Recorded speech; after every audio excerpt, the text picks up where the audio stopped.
Is there anything better than a great burger and home-cut fries? Well, here in Hillsboro, Ohio, there's a terrific place called Cow Burger. They've been around for the last several years and owned and operated by Jason Burns here in Hillsboro. This place is popular for locals, travelers, and anyone looking for some awesome hometown cooking. And I can see why.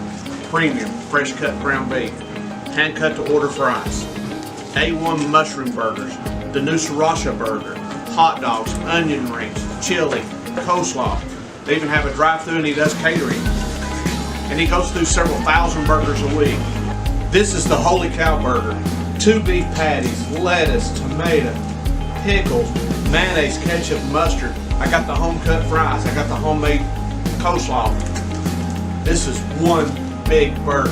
And let me tell you,